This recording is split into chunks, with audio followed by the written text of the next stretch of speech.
प्रभु यीशु मसीह के मीठे और मधुर नाम में आप सबों को मेरा सलाम।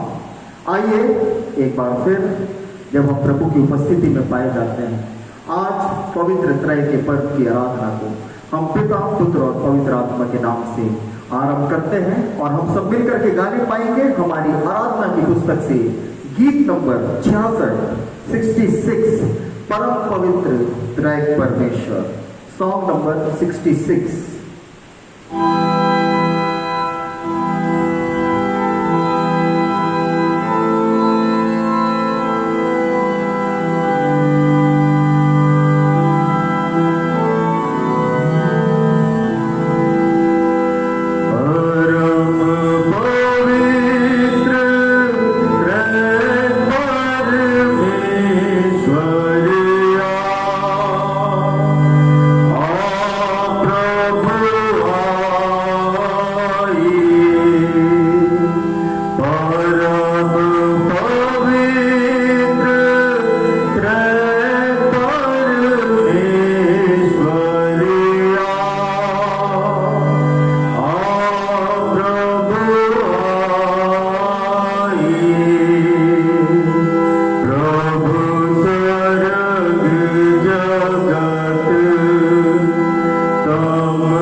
मन से अपने पिता परमेश्वर के निकट अपने पाप स्वीकार करें और ये प्रार्थना करें कि वह प्रभु यीशु मसीह के नाम से हमारे पापों को क्षमा करें।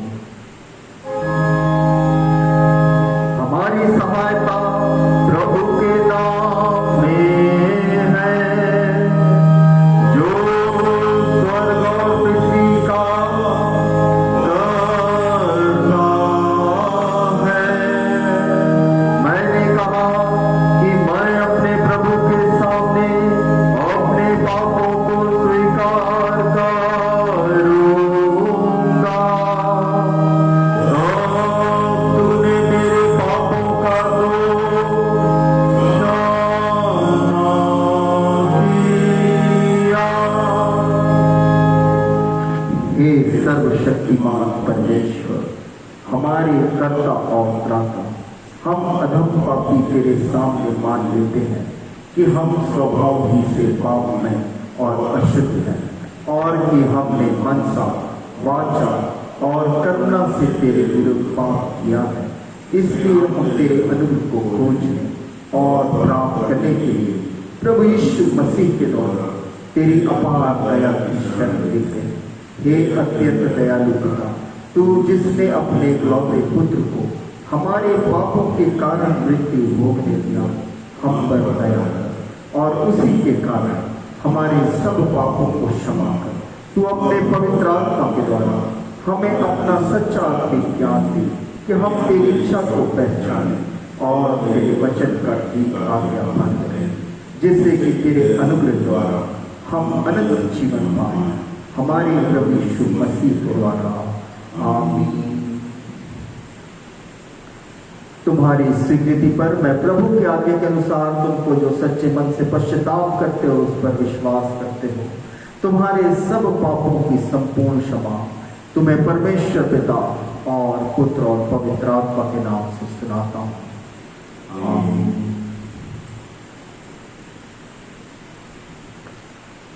आज के दिन के लिए ठहराया हुआ इनवाइट हमें मिलता है हमारी आराधना की पुस्तक में पेज नंबर 77 पर, पृष्ठ 77 पर, पवित्र त्रय का पद।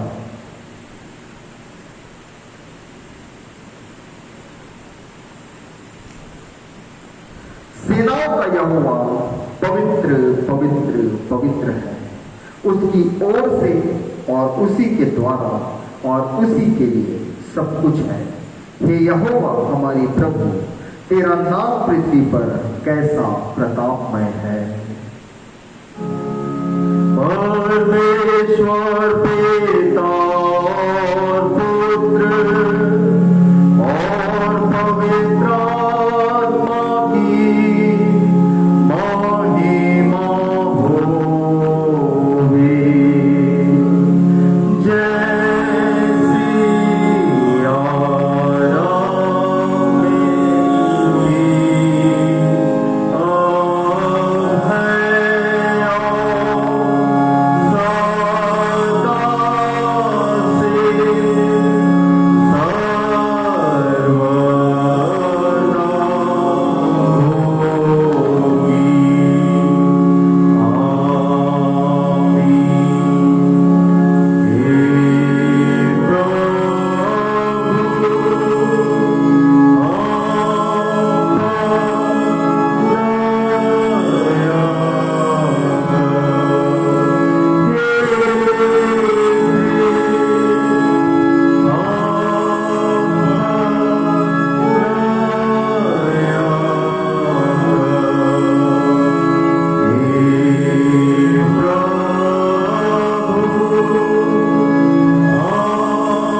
हे सर्वशक्तिमान अनंत परमेश्वर, तूने हम तेरे सेवकों को सत्य विश्वास की स्वीकृति के द्वारा तेरे अनंत त्रय की महिमा को मनाने और परमेश्वरीय ऐश्वर्य की शक्ति में एकता की उपासना करने का अनुग्रह दिया है।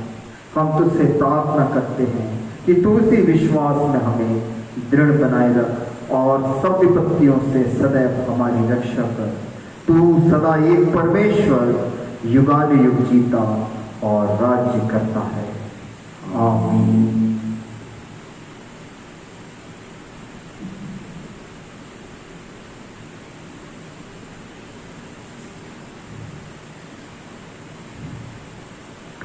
हम आज के दिन के लिए ठहराए हुए बाइबल पाठों का अध्ययन करने पाएंगे।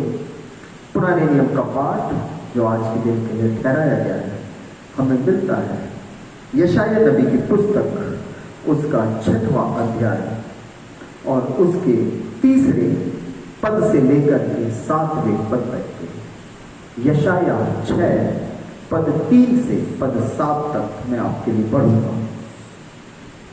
यहां पर परमेश्वर का वचन जो कहता है, वे एक दूसरे से पुकार पुकार कर कह रहे थे, सेनाओं का यहोवा पवित्र पवित्र पवित्र है, सारी पृथ्वी उसके तेज से भरपूर है। और पुकारने वाले के शब्द से देवड़ियों की नींवें डोल उठी और भवन धुएं से भर गया।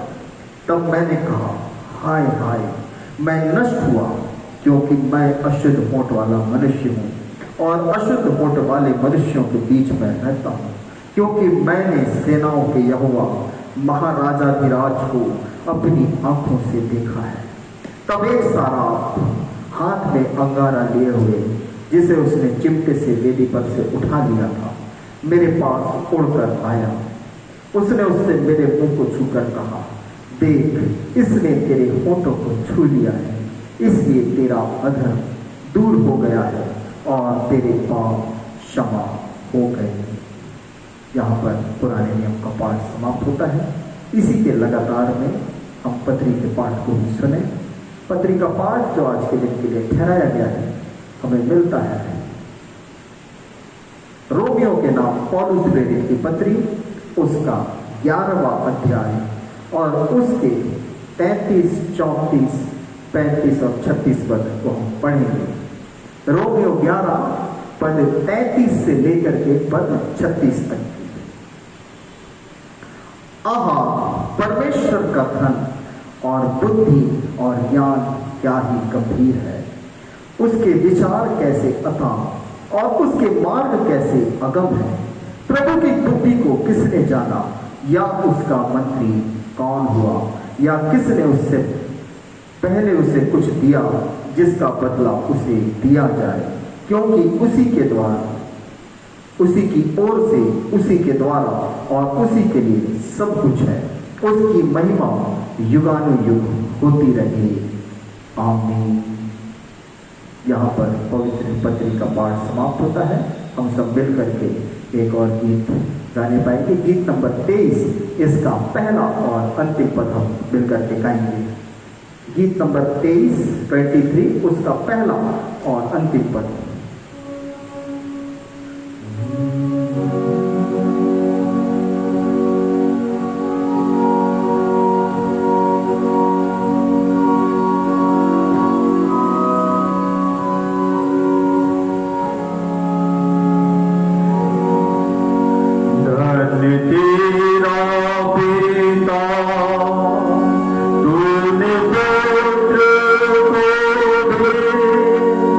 माँ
भक्ति के साथ में हम सुसमाचार के पाठ को सुने। सुसमाचार का पाठ जो आज के दिन के लिए ठहराया गया है हमें मिलता है यूहन्ना रचित सुसमाचार उसका 3रा अध्याय और उसके पहले पद से लेकर के 15 पद तक के। यूहन्ना 3:1 से 15। फरीसियों में निकोदेमुस नाम का एक मनुष्य था जो यहूदियों का सरदार था। उसने रात को यीशु के पास आकर उससे कहा, हे रब्बी, हम जानते हैं कि तू परमेश्वर की ओर से गुरु होकर आया है, क्योंकि इन चिन्हों को जो तू दिखाता है यदि परमेश्वर उसके साथ न हो तो नहीं दिखा सकता। यीशु ने उसको उत्तर दिया, मैं तुझसे सच सच कहता हूं, यदि कोई नए सिरे से ना जन्मे तो परमेश्वर का राज्य देख नहीं सकता। निकोदेमुस ने उससे कहा, मनुष्य जब बूढ़ा हो गया तो कैसे जन्म ले सकता है? क्या वह अपनी माता के गर्भ में दूसरी बार प्रवेश करके जन्म ले सकता है? यीशु ने उत्तर दिया, मैं तुझसे सच सच कहता हूं कि जब तक कोई मनुष्य जल और आत्मा से न जन्मे तो वह परमेश्वर के राज्य में प्रवेश नहीं कर सकता। क्योंकि जो शरीर से जन्मा है वो शरीर है और जो आत्मा से जन्मा है वो आत्मा है। अचंभा ना कर कि मैंने तुझसे कहा तुझे नए सिरे से जन्म लेना अवश्य है। हवा जिधर चाहती है उधर चलती है और तू उसका शब्द सुनता है, परंतु नहीं जानता कि वह कहाँ से आती और किधर को जाती है। जो कोई आत्मा से जन्मा है वह ऐसा ही है। निकोदेमुस ने उसको उत्तर दिया, ये बातें कैसे हो सकती हैं? यह सुनकर यीशु ने उससे कहा, तू इजराइलियों का गुरु होकर भी क्या इन बातों को नहीं समझता? मैं तुझसे सच सच कहता हूँ कि हम जो जानते हैं वह कहते हैं और जिसे हमने देखा है उसकी गवाही देते हैं और तुम हमारी गवाही ग्रहण नहीं करते। जब मैंने तुमसे पृथ्वी की बातें कही और तुम विश्वास नहीं करते, तो यदि मैं तुमसे स्वर्ग की बातें कहूँ तो फिर कैसे विश्वास करोगे? कोई स्वर्ग पर नहीं चढ़ा, केवल वही जो स्वर्ग से उतरा, अर्थात मनुष्य का पुत्र जो स्वर्ग में है। और जिस रीति से मूसा ने जंगल में सांप को ऊंचे पर चढ़ाया, उसी रीति से अवश्य है कि मनुष्य का पुत्र भी ऊंचे पर चढ़ाया जाए, ताकि जो कोई उस पर विश्वास करे वह अनंत जीवन पाए। यहाँ पर पवित्र सुसमाचार का पाठ समाप्त होता है। आइए हम सब अपने विश्वास को नाइसीन विश्वास वचन अनुसार अंगीकार करें। नाइसीन विश्वास वचन हमारी आराधना की पुस्तक में पृष्ठ 5 पर, मैं विश्वास करता हूँ एक परमेश्वर सर्वशक्तिमान पिता पर, जो स्वर्ग और पृथ्वी और सब दृश्य और अदृश्य पदार्थों का करता है। मैं विश्वास करता हूँ एक यीशु मसीह पर, जो परमेश्वर का इकलौता पुत्र है। सर्वयुगों से पहले वह पिता से उत्पन्न हुआ, परमेश्वर से परमेश्वर, ज्योति से ज्योति, सत्य परमेश्वर से सत्य परमेश्वर, सृजा हुआ नहीं, पिता की साथ एक तत्व, जिसके द्वारा सब कुछ उत्पन्न हुआ। वह हम मनुष्यों के लिए और हमारे त्राण के लिए स्वर्ग से उतर आया, पवित्र आत्मा के द्वारा कुमारी मरियम से शरीरधारी हुआ और मनुष्य बना। पौंत पिलात के अधिकार में हमारे लिए क्रूस पर चढ़ाया गया, दुख भोगा, कब्र में रखा गया और पवित्र शास्त्र के अनुसार तीसरे दिन जी उठा, स्वर्ग पर चढ़ गया और पिता की दाहिनी ओर बैठा है और जीवित और न्याय करने को महिमा के साथ फिर आएगा। उसके राज्य का अंत न होगा। मैं विश्वास करता हूँ पवित्र आत्मा पर, जो प्रभु और जीवन लाता है। वह पिता और पुत्र से निकलता है, पिता और पुत्र के साथ उसकी आराधना और महिमा होती है। उसने नबियों के द्वारा बातें की। मैं विश्वास करता हूँ एक पवित्र विश्वव्यापी प्रेम की कलीसिया पर। मैं मानता हूँ एक बपतिस्मा जो पाप क्षमा के लिए है, और मैं मृतकों के पुनरुत्थान और आगामी जीवन की राह देखता हूँ। आमीन। मिलकर के एक और गीत हम सब गाएंगे वचन में जाने से पहले। मिलकर के गाएंगे गीत नंबर 448, 448, यीशु के प्यार का बयान।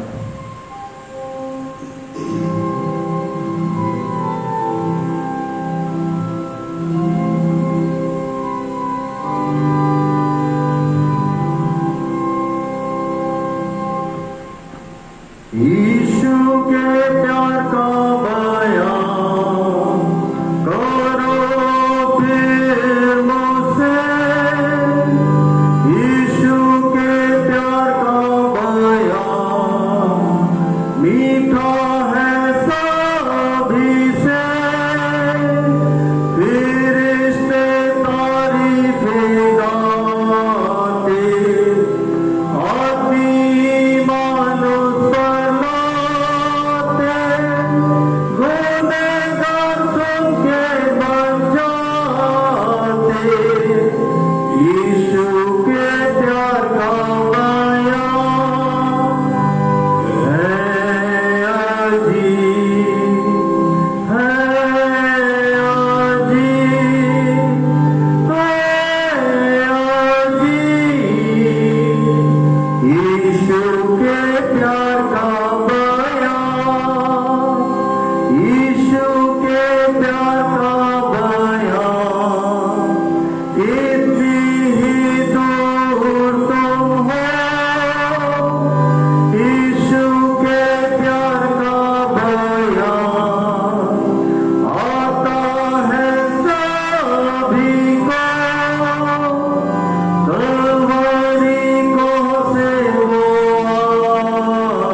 सबको जय मसीह की। आज का हमारा उपदेश का पाठ वही है जो हमने सुसमाचार के पाठ में भी पढ़ लिया है। यूहन्ना रचित सुसमाचार उसका 3रा अध्याय, उसके पहले पद से हम 21वें पद तक के इसका मनन करने पाएंगे। और मैं इसलिए चाहूँगा कि हमने 1 से 15 तक अभी पढ़ा था, अब 16 से 21 तक और आपके लिए पढ़ना चाहता हूँ। क्योंकि परमेश्वर ने जगत से ऐसा प्रेम रखा कि उसने अपना इकलौता पुत्र दे दिया, ताकि जो कोई उस पर विश्वास करे वह नष्ट ना हो परंतु अनंत जीवन पाए। परमेश्वर ने अपने पुत्र को जगत में इसलिए नहीं भेजा कि जगत पर दंड की आज्ञा दे, परंतु इसलिए कि जगत उसके द्वारा उद्धार पाए। जो उस पर विश्वास करता है उस पर दंड की आज्ञा नहीं होती, परंतु जो उस पर विश्वास नहीं करता वह दोषी ठहर चुका, इसलिए कि उसने परमेश्वर के इकलौते पुत्र के नाम पर विश्वास नहीं किया। और दंड की आज्ञा का कारण यह है कि ज्योति जगत में आई और मनुष्य ने अंधकार को ज्योति से अधिक प्रिय जाना, क्योंकि उनके काम बुरे थे, क्योंकि जो कोई बुराई करता है वह ज्योति से बैर रखता है और ज्योति के निकट नहीं आता, ऐसा न हो कि उसके कामों पर दोष लगाया जाए। परंतु जो सत्य पर चलता है वह ज्योति के निकट आता है, ताकि उसके काम प्रकट हो कि वह परमेश्वर की ओर से किए गए हैं। आइए हम धन्यवाद और प्रार्थना करें। हमारे पवित्र पवित्र पवित्र दिव्य दयालु सर्वशक्तिमान पिता परमेश्वर, आज की सुहानी सुबह में फिर तेरा धन्यवाद धन्यवाद धन्यवाद करते तेरे चरणों की निकटता में आते मेरे परमेश्वर। प्रभु, आपके नाम की महिमा करते हैं कि आपने हम सबको इस बीते सप्ताह में संभाल के एक और नए सप्ताह में आज प्रवेश कराया है प्यारे पिता। सचमुच में प्रभु कठिन परिस्थितियां हैं, कितने ही लोग प्यारे पिता हमारे मध्य में से इस संसार से कूच करके चले जा रहे हैं प्यारे प्रभु। तो भी तेरा धन्यवाद मेरे परमेश्वर की इन कष्ट और पीड़ा और दुख और तकलीफ के बीच में भी तू अपने लोगों की स्तुति दे रहा है। और सचमुच में प्यारे पिता हर एक खतरों से, मुसीबत से, अचानक आने वाली विपत्ति और महामारी से हमें बचाए रखे हैं प्यारे प्रभु। प्यारे पिता परमेश्वर, आपके नाम की महिमा तारीफ करते हैं। प्यारे पिता परमेश्वर, धन्यवाद करते हैं हम जो अब तक जीवित और सुरक्षित हैं। और प्रभु यीशु मसीह के नाम से आपसे प्रार्थना करते हैं मेरे पिता, हमारे उन सभी प्रियों के लिए जो देह में अस्वस्थ पाए जाते हैं, उनके जीवन में प्रभु तेरी अद्भुत आशीष हो, तेरी दैवीय सामर्थ्य इस रीति से काम करे पिता कि हर एक रोगी यीशु मसीह के नाम से चंगा हो जाए मेरे प्रभु। हमारी मंडली के हर एक मसीह विश्वासी भाई बहनों को पिता हर एक प्रकार के रोग और बीमारी से आप छुटकारा दें प्यारे पिता। मन में, देह में, आत्मा में प्रभु जी चंगाई का अनुभव दे प्यारे पिता परमेश्वर। और प्यारे प्रभु प्रार्थना करते इसी रीति से हमारे शहर के और प्रभु हमारे उन सारे प्रियों के लिए जो इसी ऑनलाइन आराधना के माध्यम से हमसे जुड़ जाते हैं। खुदावंद परमेश्वर, तेरा शिफा वाला हाथ हर एक के जीवन में अधिकाई से काम करता रहे प्यारे प्रभु। तब प्यारे पिता परमेश्वर ऐसा होने दे पिता कि प्यारे प्रभु तेरी सामत का स्वाद चखे, प्यारे प्रभु जी तुझ पर ईमान लाने वाले बन सकें और खुदा अपने जीवन में उस नए जन्म का अनुभव पा सकें जिसके देने की प्रतिज्ञा प्रभु तूने हम सबको की है कि विश्वास करने वाला उस नए जन्म को प्राप्त करता है। मेरे परमेश्वर, इन्हीं वचनों पर जब हम मनन करते हैं तेरे अनुग्रह और सहायता को चाहते हैं। खुदावंद परमेश्वर, आपसे विनती प्रार्थना करते हैं, अनुग्रह कीजिए, अगुवाई कीजिए, अपनी आत्मा की सामर्थ को दीजिए पिता कि प्रभु आज का ये वचन फिर तेरे लोगों के लिए आशीष और आत्मिक उन्नति का कारण बन सके।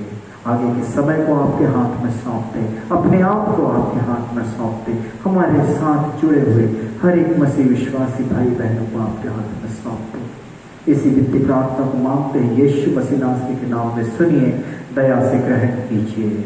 आमीन आमीन।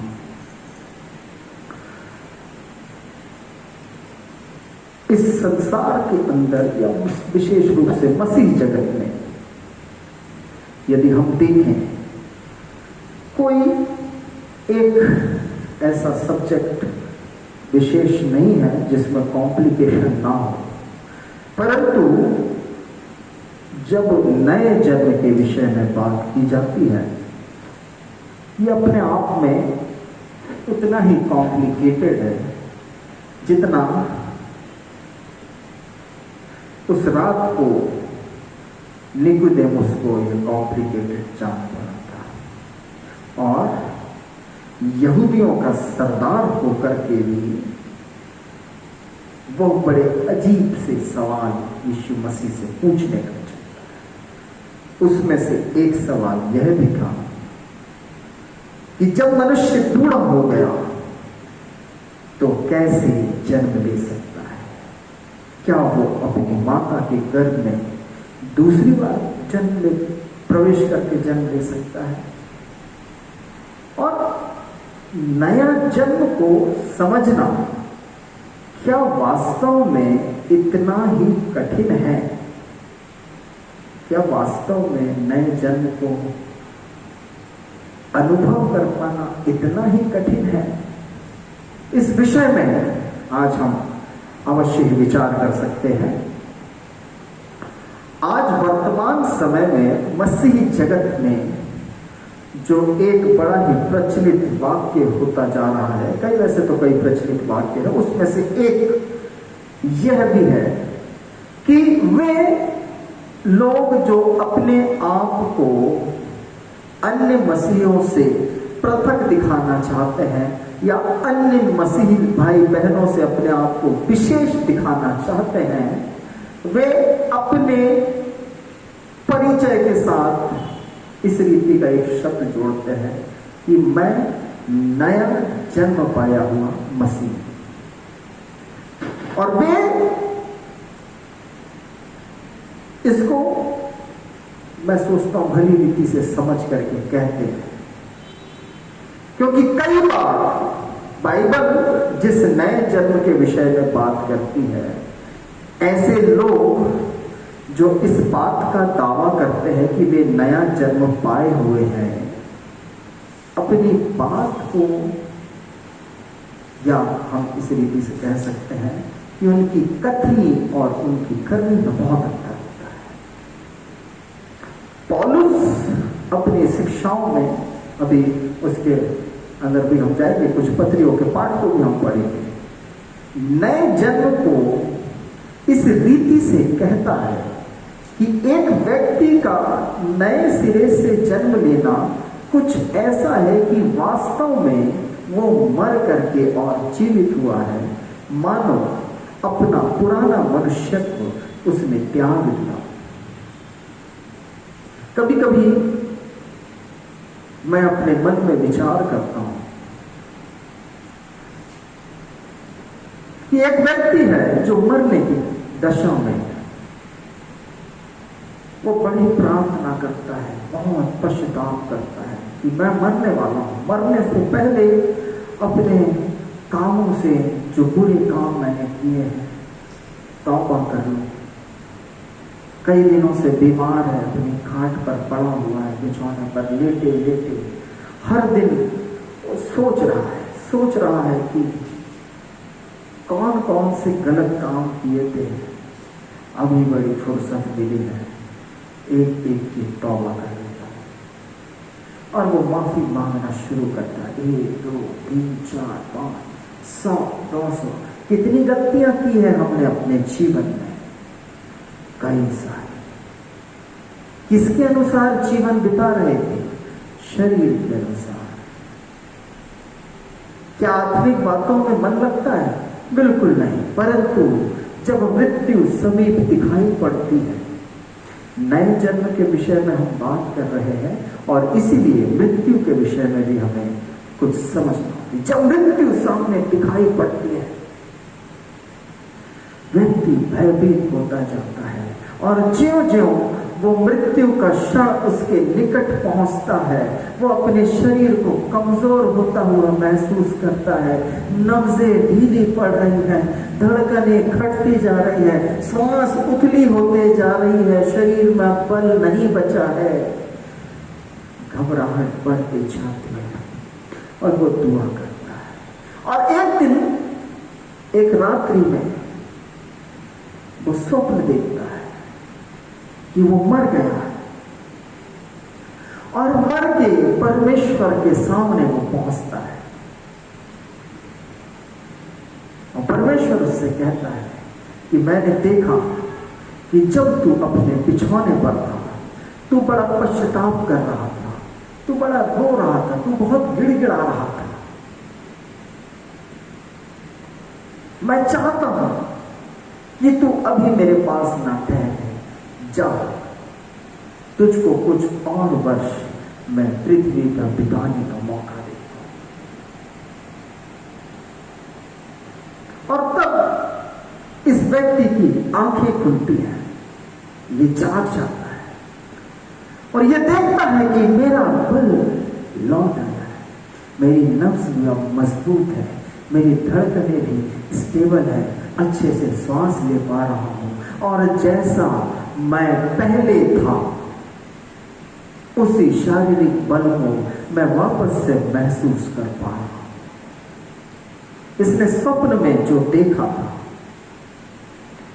उस बात को यह स्मरण करता है कि परमेश्वर ने मुझको एक और मौका सिर्फ इसलिए दिया है कि जो गलतियां मैंने की हैं उनके प्रति मैंने प्रायश्चित कर लिया है और अब आगे को मैं वो जीवन नहीं बिताने वाला। ये है अनुभव नए जन्म का। और मेरे प्रियो, कभी कभी मैं सोचता हूं कि उस अनुभव को पाने के लिए क्या मुझको मृत्यु शैया तक पहुंचना आवश्यक है? मैं अक्सर लोगों से कहता हूं कि बहुत कम ऐसे लोग रहे जिन्हें राजा हिजकिय्याह के समान अवसर मिल जाए, जिसकी आयु को प्रार्थना के द्वारा से परमेश्वर ने 15 साल। क्या हम इतने अधिक भाग्यशाली हो सकते हैं? इसकी कोई गारंटी नहीं है।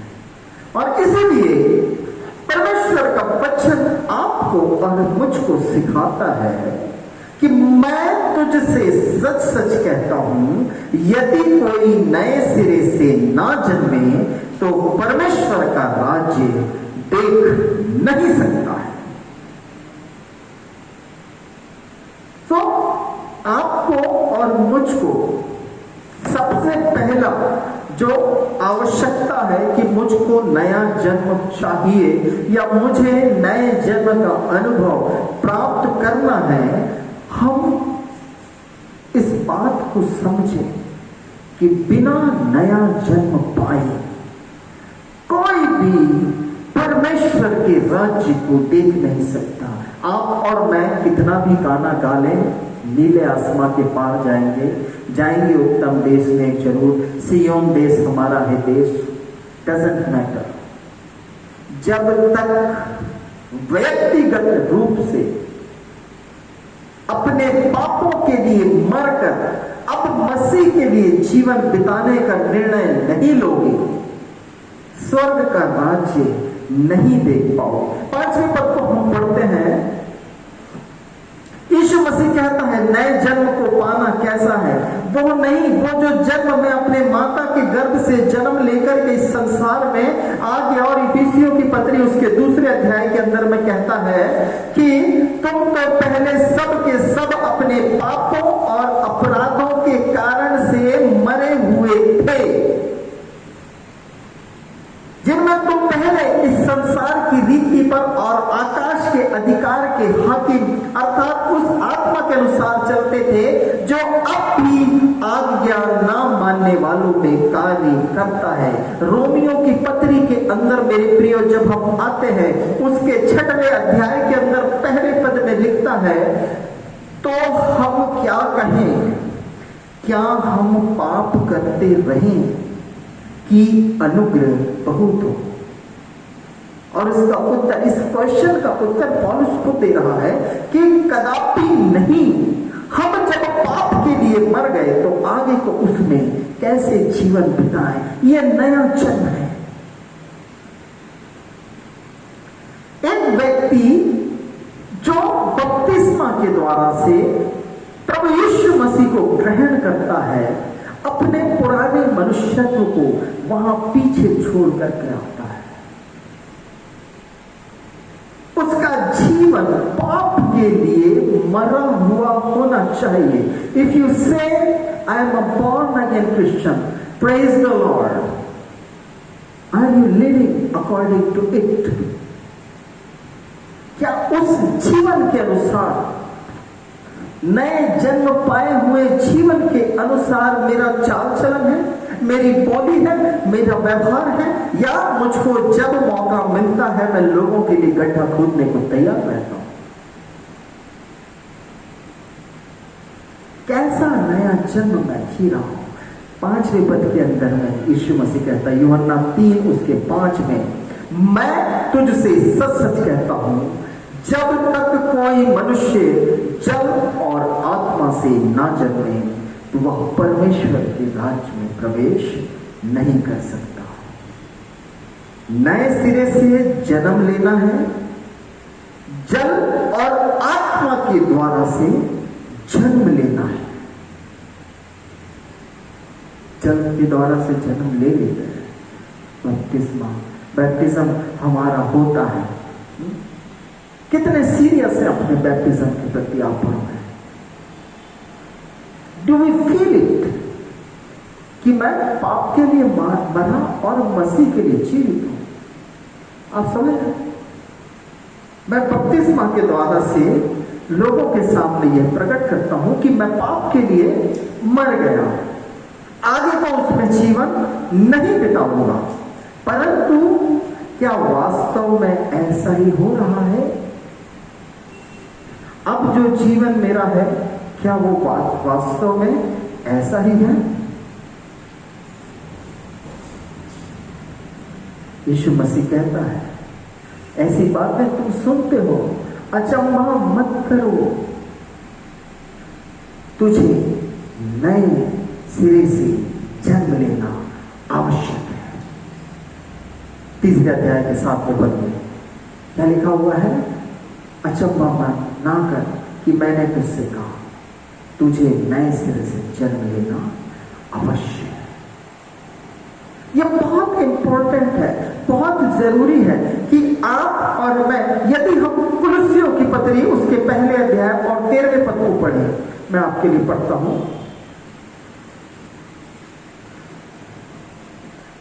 कुलुस्सियों 1 उसका 13 पद, यहां पर लिखा हुआ है, उसी ने हमें अंधकार के वश से छुड़ाकर अपने प्रिय पुत्र के राज्य में प्रवेश कराया, जिसमें हमें छुटकारा अर्थात पापों की क्षमा प्राप्त होती है। आप और मैं जब तक मसीह को ग्रहण नहीं करते, जब तक आप और मैं नया जन्म प्राप्त नहीं करते, अंधकार का वो अधिकार आपके और मेरे जीवन में निरंतर बना रहने वाला है। और हम इसी यूहन्ना रचित सुसमाचार उसके 3 अध्याय के अंदर में पढ़ते हैं कि जो कोई बुराई करता है वो ज्योति से बैर करता है। यदि कोई व्यक्ति ज्योति से बैर करता है, अर्थात वो किस बात से प्रेम रखता है? He loves darkness, उसको अंधकार पसंद है। परंतु परमेश्वर के लोग ऐसे नहीं हैं। कुलुस्सियों की पत्री में वो कहता है, उसी ने हमें अंधकार के वश से छुड़ाकर अपने प्रिय पुत्र के राज्य में प्रवेश करा दिया है।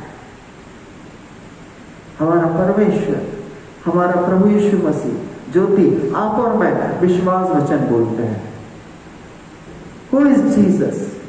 वह पिता के साथ उत्पन्न हुआ, पिता के साथ एक तत्व, परमेश्वर से परमेश्वर, ज्योति से ज्योति, सत्य परमेश्वर से सत्य परमेश्वर। कौन है यीशु मसीह? वो ज्योति है। यीशु कहता है, जगत की ज्योति मैं हूं। वो आपको और मुझको भी उस ज्योति के समान बनाना चाहता है। वो कहता, तुम जगत की ज्योति हो। एक ज्योति वो अंधकार से बैर रखती है। जहां ज्योति होती है वहां अंधकार नहीं होता है। परंतु अभी भी बहुत ऐसे हैं जो अपने शरीर में कदाचित इस छाप को लिए फिरते हैं कि मैं नया जन्म पाया हुआ हूं, परंतु जीवन अब भी अंधकार से प्रेम करने में व्यतीत कर रहे हैं।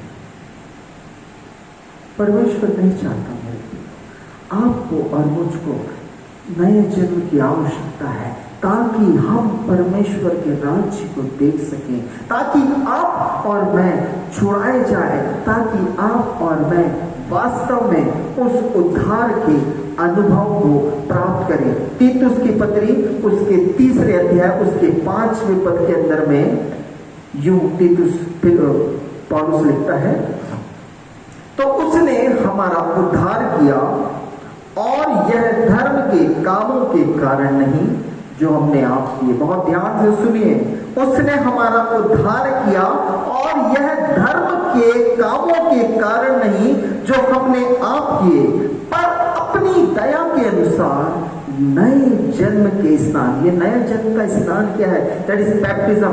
और पवित्र आत्मा के हमें नए बनाने के द्वारा हुआ है। क्या है? जल और आत्मा से जन्म लेना मेरे प्रियो, कि आप बपतिस्मा ग्रहण करते हैं, आप पवित्र आत्मा से भरे जाते हैं, यह है नया जन्म प्राप्त करना। एक व्यक्ति जीवन में छुटकारा चाहता है, that is not so easy. उद्धार प्राप्त करना इतना भी आसान नहीं है जितना लोगों को प्रतीत होता है। सच्चा पछतावा, सच्चा समर्पण आपको और मुझको परमेश्वर के प्रति होना चाहिए। जब मैं बपतिस्मा लेता हूं, उसको अपने बपतिस्मा का दिन को मैं स्मरण करता हूं, मेरे मन में वो फील होना चाहिए, मैं मसीह के साथ गाड़ा गया।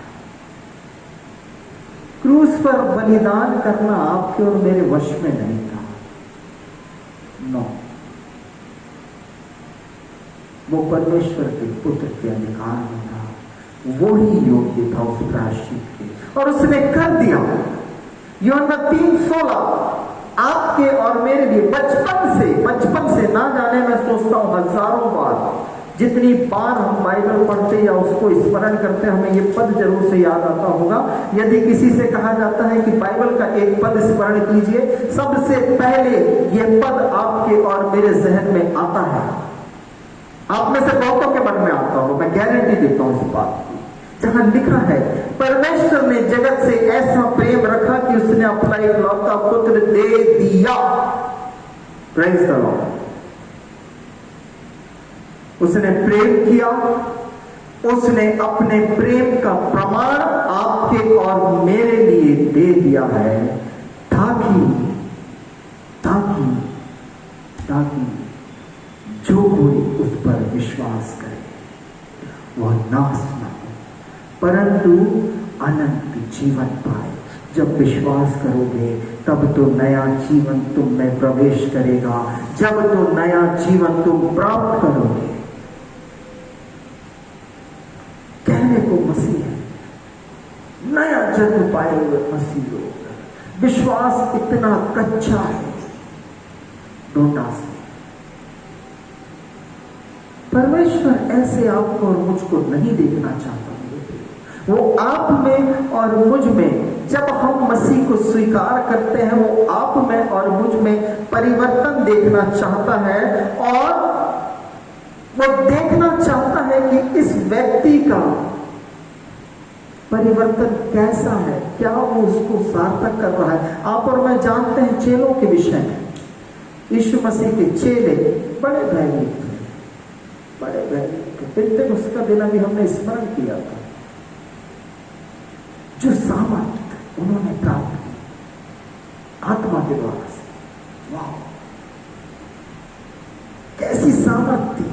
अरे बड़ी विस्फोटक सामर्थ पवित्र आत्मा के द्वारा से उन्होंने पाई है।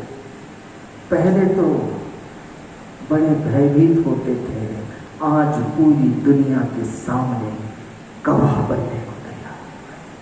क्यों? क्योंकि जन्म हो चुका है, नया जन्म पा लिया है।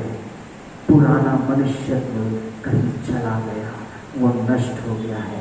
अब जो जीते हैं मसीह के लिए। पौलुस तो पागल है। पौलुस ने नया जन्म जब पाया है, दीवाना सा बन गया है परमेश्वर।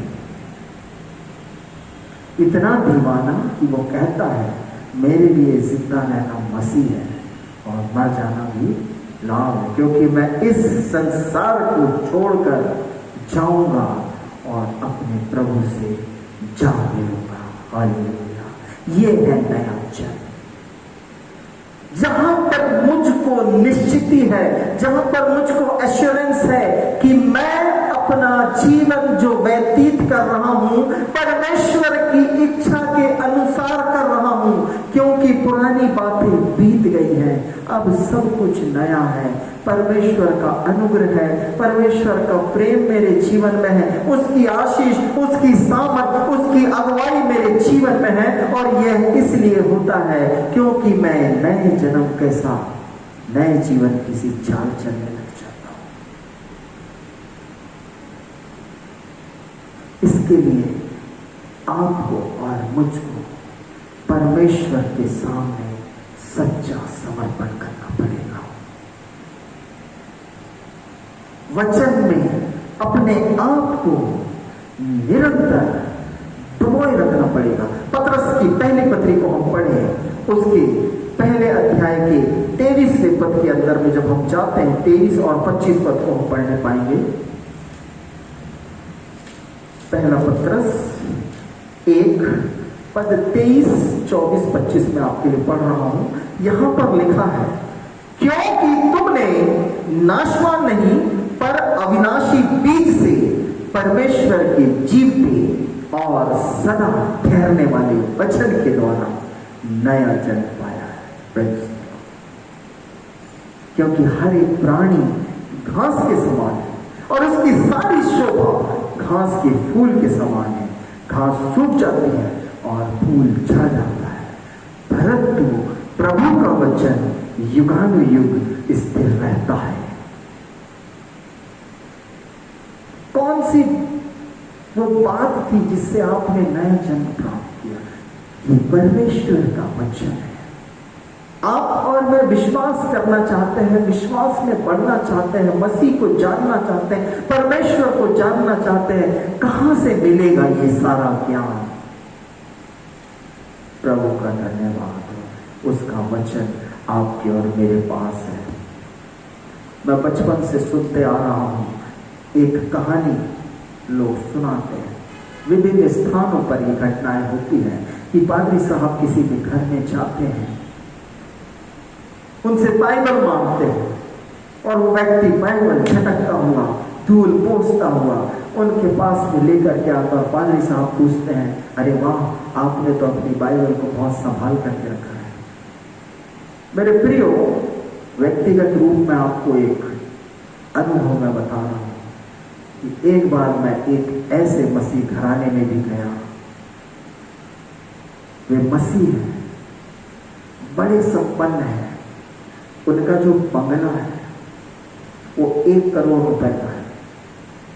इस बात पर उनको बड़ा घमंड है, परंतु जब हम उनके घर में प्रार्थना करने के लिए बैठे, अचानक से मैं उनके घर पहुंचा था और जब मैं उनसे कहा बाइबल लाइए, उन्होंने बड़े झिझकते और शर्माते हुए मुझसे कहा, मेरे घर में अभी बाइबल नहीं है। भूल गए, बाइबल लाना ही भूल गए। आपका और मेरा नया जन्म किसी नाशवान बीज के द्वारा से नहीं हुआ है। हमारा नया जन्म होता है उस अविनाशी बीज से, परमेश्वर के और परमेश्वर के जीवते और सदा ठहरने वाले वचन के द्वारा से। नया जन्म चाहते हैं, नए जीवन किसी चाल चलना चाहते हैं, परंतु वचन की ओर अपने ध्यान को नहीं लगाते। हाय हाय ऐसे मनुष्यों पर। यीशु मसीह, आप देखिए कि जब उसने बपतिस्मा लिया, आत्मा तुरंत उसको जंगल में लेके चला गया। परीक्षाएं हो रही है, परख किया जा रहा उसका। कौन है? सबसे दूर, बाइबल में लिखा है, सबसे दूर जो था शैतान, उसके द्वारा से उसकी परीक्षा हो गई और यीशु मसीह उन परीक्षाओं पर जयवंत है, विजय है। वो तो सदैव जयवंत है, जयवंत परमेश्वर है, परंतु आपके और मेरे लिए उसने आदर्श दिया। वो क्या था? वचन, वचन की सामर्थ। कैसे आप प्रूव करोगे कि आप नए जीवन की सी चाल चलते हो? क्योंकि मैं वही काम करता हूं जो वचन में लिखा है। यह इस बात को प्रमाणित करता है कि मैं नए जीवन की सी चाल चलता हूं। मैंने सांसारिक रीति विधियों को छोड़ दिया है। क्या हम ऐसा कह सकते हैं? अब मैं संसार की रीति पर नहीं चलता। और इस नए जन्म के प्रमाण, एक व्यक्ति नया जन्म पाया है या नहीं है, इसका सबसे बड़ा प्रमाण यह है कि वो व्यक्ति आत्मिक जीवन व्यतीत करता है। संसार की बातों में उसका मन नहीं लगता, आत्मिक बातों से वो प्रसन्न रहता है। एक वचन हम पढ़े, यूहन्ना की पहली पत्री, उसका 3 अध्याय और उसके 14 पद को हम पढ़े। 13 पद से आपके लिए पढ़ रहा हूं। पहला यूहन्ना की पत्री, उसका 3 अध्याय और 13वें पद से आपके लिए पढ़ रहा हूं। हे भाइयों, यदि संसार तुमसे बैर करता है तो अचंभा ना करना। हम जानते हैं कि हम मृत्यु से पार होकर जीवन में पहुंचे हैं, क्योंकि हम भाइयों से प्रेम रखते हैं। जो प्रेम नहीं रखता वह मृत्यु की दशा में रहता है। नए जीवन का प्रमाण है, आप प्रेम करते हैं। आप अपने भाई से प्रेम करते हैं क्योंकि उसको आपने देखा है। आप अपने पड़ोसी से प्यार करते हैं। आप अपने समाज के लोगों से प्यार करते हैं। आप खुद से भी प्यार करते हैं। चलिए, परंतु हम उन सब से बढ़कर परमेश्वर से प्रेम करते हैं, और हम उससे प्रेम इसलिए रखते हैं क्योंकि उसने पहले हमसे प्रेम रखा है। यह प्रेम आपके और मेरे नए जन्म का प्रमाण है। दूसरी बात हम देखें, दूसरा प्रमाण जो आपको और मुझको देखने को मिलता है वो यह है, एक नया जन्म पाया हुआ व्यक्ति नए जीवन की सी चाल चलता है। वो आत्मा की अगुवाई में अपने जीवन को बिताता है, और जब आत्मा की अगुवाई में चलता है, आत्मा का प्रभाव निश्चित तौर पर उसके जीवन में होता है। हम देखते हैं आत्मा के फल, ओ वाह, कितनी सुंदर बात है। आत्मा के फल उसके जीवन में पाए जाते हैं। कितने प्रकार के फल हैं, शायद हम में से बहुत देरों को बिल्कुल मुंह ज़बानी याद होगा। प्रेम, आनंद, मेल, कृपा, भलाई, धीरज, विश्वास, नम्रता, संयम। कुरिन्थियों के अंदर में भी फिर प्रेम को वो स्मरण करता है। आत्मा आपको और मुझको प्रमाणों से भरता जाता है। प्रेम में मजबूत है, आत्मा के चलाए चलते हैं, आत्मा के फलों से लदे हुए हैं, और हमेशा एक काम करने को तैयार रहते हैं। पहली बार में पतरस ने जब बोला कि प्रभु मैं तुझको छोड़कर कहीं नहीं जाऊंगा, यीशु मसीह ने उससे कहा, आज मुर्ग के बांग देने से पहले तुम 3 बार मेरा इनकार करेगा। प्रेरितों के काम में आप और मैं पढ़ते हैं, जब नया जन्म का अनुभव उन्होंने पा लिया, आत्मा की सामर्थ उन्होंने पा ली। रोमी सेना डांट डांट के कह रही है, अब किसी से नहीं कहना यीशु के बारे में, अब किसी को मत बोलना। ये लोग रुकने को तैयार नहीं थे। बैठे खा खा के, पत्थर खा खा के, ताने सुन सुन के, नाम धराई सुन सुन के, तो भी खुदा के वचन को फैलाने में कोई रोक ना दे, कोई रोक ना दे। ये सामर्थ्य, वो समर्पण, वो बलिदान परमेश्वर आपसे और मुझसे क्या चाहता है? परमेश्वर आपसे और मुझसे समर्पण चाहता है। उसको आपका पैसा रुपया नहीं चाहिए, धन दौलत नहीं चाहिए आपकी, वो आपको और मुझको चाहता है। बाकी सब तो उसका खुद का है। आप और मैं उसको क्या देंगे? हम तो उसी से मांगते कि प्रभु हमारे घर में रोटी रहे, हमारे घर में सब चीजों की आवश्यकता रहे, मेरे बच्चे मेरा परिवार अच्छा रहे। और परमेश्वर कहता है आमीन। आप उसको क्या दोगे? कुछ नहीं दे सकते। परंतु वो चाहता है समर्पण। वो देखता है, वो परखता है। एक व्यक्ति जो अपने आप को मसीह कहता है, जो अपने आप को नया जन्म पाया हुआ कहता है, क्या वो वास्तव में मसीह के लिए समर्पण करने को तैयार है? आज त्रय के पर्व के दिन जब आप और मैं परमेश्वर के वास्तविक स्वरूप को समझते हैं, जिसमें त्रिएक परमेश्वर का प्रकटीकरण आपके और मेरे जीवन में होता है, पिता पुत्र पवित्र आत्मा के रूप में आप और मैं उसे जानने लग गए हैं, क्या यह समर्पण मैं परमेश्वर के निकट कर सकता हूं कि प्रभु तू क्या है, उस काम को मैं करूंगा। और सबसे अधिक और सबसे बड़ी बात है कि मैं विश्वास में निरंतर बढ़ता जाऊं। जो विश्वास करे वो नाश न हो परंतु अनंत जीवन।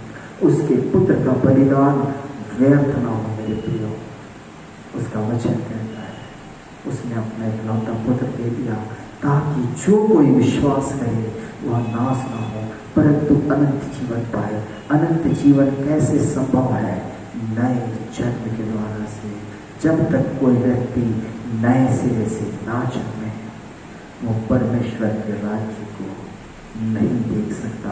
प्रभु हम सबको ऐसी सामर्थ, ऐसा अनुग्रह दे कि आप और मैं अपने जीवन में वास्तव में सच्चे नए जन्म का अनुभव प्राप्त करें। और प्रभु हमें बल और सामर्थ्य दे कि हम उसके राज्य की बढ़ोतरी में प्रेम, मेल, एकता, विश्वास के साथ, सच्चे समर्पण के साथ निरंतर उसकी महिमा में लग जाए। क्योंकि मेरे प्रियो बहुत तेरे ऐसे हैं जो संसार से प्रीति रखते हैं, जिनको अंधकार पसंद है। आज वे अपने आप को अंधकार में कितना भी छिपा ले, वे परमेश्वर की सामर्थ से अनजान है। उनको नहीं पता है परमेश्वर की आंखों से कुछ भी छिपता नहीं है। परंतु दुख की बात यह है कि वे जो ज्योति का अनादर करते हैं, जो प्रकाश को ठुकरा देते हैं, उनका जीवन सदा के लिए अंधकार में बन जाता है। हमेशा के लिए उनका जीवन अंधकार में बन जाता है। प्रभु करे उसकी ज्योति हम सबों के जीवन में नए जन्म के अनुभव के साथ निरंतर प्रकाशमान रहे। आमीन। प्रभु हम सभी को इन वचनों के द्वारा से बहुतायत की आशीष दे। आमीन। आज की इस आराधना को हम कलीसिया प्रार्थना द्वारा समाप्त करेंगे। आइए हम प्रार्थना करें। हे सनातन सर्वशक्तिमान परमेश्वर, तू जो सब जातिगणों द्वारा आराधनीय है, हम तेरे नम्रतापूर्वक तेरी उन सब आत्मिक आशाओं के लिए तेरा धन्यवाद करते हैं जो तूने हमारे अयोग्य होते हुए हमको दी है। हम तेरी स्तुति करते हैं कि तूने अपने पवित्र वचन और सैक्रमेंटों को हमें दिया है। हे प्रभु, हम तुझसे प्रार्थना करते हैं कि तू समस्त कलीसिया को जो इस पृथ्वी पर है अपनी पवित्र शिक्षा में बनाए रख और ऐसे विश्वस्त पात्र सेवक दे जो सामर्थ के साथ तेरा वचन प्रचार करें। सब श्रोताओं को यह अनुग्रह दे कि तेरा वचन नम्रता से सुने और मन के शुद्ध भाव से इसे स्वीकार करें और आत्मा के फल फले। सब क्लेशों और संकटों में अपने लोगों का रक्षक और सहायक हो। यह वर दे कि हम तेरी कलीसिया में भक्ति, प्रेम और मसीह संगति में रहते हुए विश्वास की अच्छी लड़ाई लड़ सकें और अंत में अनंत उद्धार प्राप्त करने पाए। हे दयाशील प्रभु परमेश्वर, हमारी सुन। इस भूमंडल के समस्त जाति गणों पर अनुष्ठित स्टिकर हमारे प्रिय राष्ट्रपति को, सरकार और सब विश्वासियों के अधिकारियों को और हमारे देश के सारे निवासियों को आशीष दे। यह वर्दी की तेरी महिमा हमारे बीच निवास करे और दया, सच्चाई, धार्मिकता और शांति हर जगह पर प्रबल हो। हे दयाशील परमेश्वर हमारी सुन। हे दयालु परमेश्वर, सब माताओं पिताओं की सहायता करके वे अपने बच्चों का प्रतिपालन तेरे भर प्रेम में करें। हम अपने सब विद्यालयों को तेरे रक्षाकारी हाथ में सौंपते हैं और प्रार्थना करते हैं कि उपयोगी ज्ञान और मसीह सद्गुणों के पोषण स्थान हो, जिससे वे जीवन के उत्तम फल लाए। तो परमेश्वर हमारी सुन। कृपा करके आग और पानी, लड़ाई और मरी, महंगाई और अकाल और सब प्रकार की अन्य विपत्तियों से हमारी रक्षा कर। हर एक की उसके यथोचित कार्य में सहायता करे और बढ़ाए। हमारे उपयोग के लिए भूमि की अच्छी उपज दे। सब उपयोगी धंधों और सेवाओं की जो हमारे मध्य किए जाते उन्नति कर। हे परमेश्वर पिता, कृपा करके सब विधवाओं, विधुरों और अनाथों की सुधि ले। सब रोगियों और कंगालों का सहायक और सब असहाय और दुखियों का शांति दाता हो। हे दयाशील प्रभु परमेश्वर हमारी सुन। अनुग्रहकारी दयावंत परमेश्वर पिता, एक बार फिर से इसी नए सप्ताह के हर एक दिन को तेरे हाथ में सौंपते हैं। धन्यवाद करते हैं जब बीते सप्ताह में तूने हम में से प्रत्येक को संभाला और अपनी आशीषों में बनाए रखा है। प्यारे प्रभु, तेरा धन्यवाद करते हैं जब यही कोरोना महामारी निरंतर धीरे धीरे घटते जाती है। प्यारे प्रभु से आपसे विनती प्रार्थना है कि हर एक के जीवन से प्यारे पिता ये रोग सदा के लिए नष्ट हो जाने वाला बन जाए। विशेष रूप से प्रार्थना करते प्रभु जी मंडली के एक सदस्यों को, हमारे सारे प्रियों को, इसी शहर के सभी मसीह विश्वासी भाई बहनों को और प्रभु ऑनलाइन माध्यम से जुड़ने वाले हमारे हर एक प्रिय को प्यारे पिता तो अपनी आड़ पनाह में बना करके रख। प्यारे पिता परमेश्वर, विनती प्रार्थना करते हैं कि जब तक तेरा आना ना हो प्यारे प्रभु हम निरंतर तेरी संगति में, तेरी उपस्थिति में, तेरी अगुवाई में चलते जाने वाले हो सके। प्यारे पिता परमेश्वर, आपसे विनती प्रार्थना करते विशेष रूप से जो रोग की अवस्था में पाए जाते हैं, खुदावंद परमेश्वर नाम बनाम उन्हें तेरे हाथों में सौंपते हैं। हर एक प्रकार का रोग यीशु तेरे लिए तो प्यारे प्रभु कुछ भी नहीं है। तो डॉक्टरों का डॉक्टर और वैद्यों का वैद्य हमारा परमेश्वर है। यीशु मसीह के नाम में शिफा प्रदान कर तेरी सामर्थ्य द्वारा से सारे रोगी यीशु मसीह के नाम में चंगे होने वाले बन जाएं। प्यारे पिता परमेश्वर, विनती प्रार्थना करते हुए जो आवश्यकता में है उनकी हर एक आवश्यकताओं को तो सुधी ले प्यारे प्रभु जी। खुदाबंद परमेश्वर, जितने प्रिय अभी इस लॉकडाउन में भी अपने काम पर जाते हैं प्यारे पिता, जाते आते हैं, जाने आने में उनकी रक्षा रखवाली सहायता मदद करना मेरे परमेश्वर। जितने मेडिकल वर्कर से प्यारे प्रभु उनके लिए विशेष रूप से प्रार्थना करते, जितने सुरक्षा कर्मी हैं प्यारे पिता उनके लिए विशेष रूप से प्रार्थना करते प्रभु, तेरा दया उन सबों के साथ हो, उनके पीछे उनके पूरे परिवार की भी सुरक्षा कर मेरे परमेश्वर। जब खतरों और जोखिम के बीच में काम करते हैं तेरी सहायता निरंतर उन्हें प्राप्त होने वाली हो सके प्यारे पिता। इस पूरे सप्ताह के एक एक दिन को, एक एक कामों को प्यारे प्रभु तेरे हाथ में सौंप देते हैं। निरंतर अपनी अगुवाई में चलाना और प्रभु जी अपनी उपस्थिति में बनाए रखना मेरे परमेश्वर की हर एक प्रकार की अचानक आने वाली विपत्ति और कठिन परिस्थितियाँ हम सबों के जीवन से कोसों दूर पाई जाने वाली हो सके। फिर प्रभु अपने भवन में उपस्थित होने के लिए अनुग्रह और दया कर मेरे पिता कि प्यारे प्रभु परिस्थिति अनुकूल हो सके, लॉकडाउन खुल सके मेरे परमेश्वर, और सारे लोग एक साथ फिर तेरे भवन में उपस्थित होकर तेरे नाम की महिमा करने वाले हो सके। तो अभी पिता जब तक ऐसा नहीं होता है हम सब के ऊपर में तेरी दया निरंतर होती रहे, ऐसी प्रार्थना करते हैं। आपने प्रार्थना सुना है, धन्यवाद करते हैं। धन्यवाद के साथ सारा आदर, मान, महिमा, सम्मान, गौरव, जलाल आपको सौंपते हैं। इनकी प्रार्थना मांगते हैं यीशु मसीह नासरी के नाम में, आमीन। हम साथ मिलकर प्रार्थना करें। हे परमेश्वर, हम इस पृथ्वी पर परदेसी और यात्री हैं, इसलिए हमारी सहायता कर कि हम सत्य, विश्वास और धार्मिक जीवन द्वारा स्वतः को आगामी लोक के लिए तैयार कर। जब तक देख लें हम वही करें जो तूने हमें करने को दिया है, क्योंकि रात आती है जिसमें कोई कुछ काम नहीं कर सकता। जब हमारी मृत्यु समीप हो तब हमें अपनी सामर्थ्य से संभाल और अपने निवासों में रहकर तेरे पुत्र हमारे प्रभु यीशु मसीह के द्वारा, जो तेरे और पवित्र आत्मा के साथ एक परमेश्वर सदा सर्वदा जीता और राज्य करता है, आमीन। हम प्रभु की प्रार्थना करें। हे हमारे पिता, तू जो स्वर्ग में है, तेरा नाम पवित्र माना जाए, तेरा राज्य आए, तेरी इच्छा जैसे स्वर्ग में पूरी होती है वैसे पृथ्वी पर भी हो। हमारी दिन भर की रोटी आज हमें दी, और जैसे हमने अपने अपराधियों को क्षमा किया है वैसे ही हमारे अपराधों को क्षमा कर, और हमें परीक्षा में ना ला परंतु बुराई से बचा, क्योंकि राज्य और पराक्रम और महिमा सदा तेरे है। आमीन। परमेश्वर का धन्यवाद और स्तुति करो।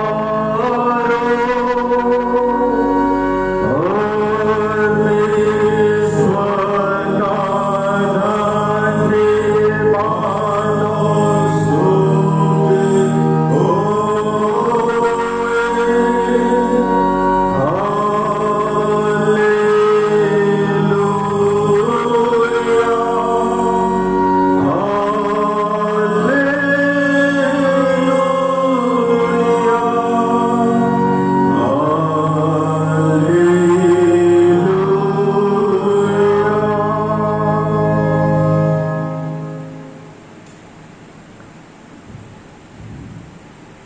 अपने हृदय परमेश्वर के सामने झुकाकर आशीष ग्रहण करें। प्रभु तुम्हें आशीष दे और तुम्हारी रक्षा करे। प्रभु अपने मुख का प्रकाश तुम पर चमकाए और तुम पर अनुग्रह करे। प्रभु अपना मुख तुम पर प्रकट करे और तुम्हें शांति दे। परमेश्वर पिता और पुत्र और पवित्र आत्मा के नाम से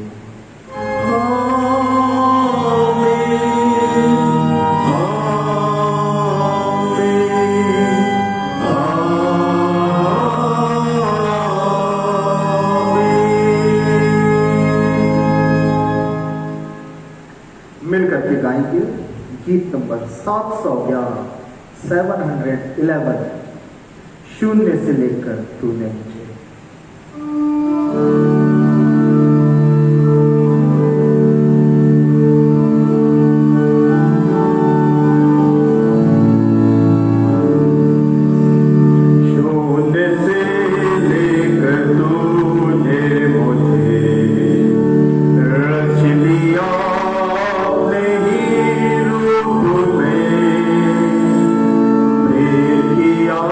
है अनंत प्रेम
यीशु सहाय।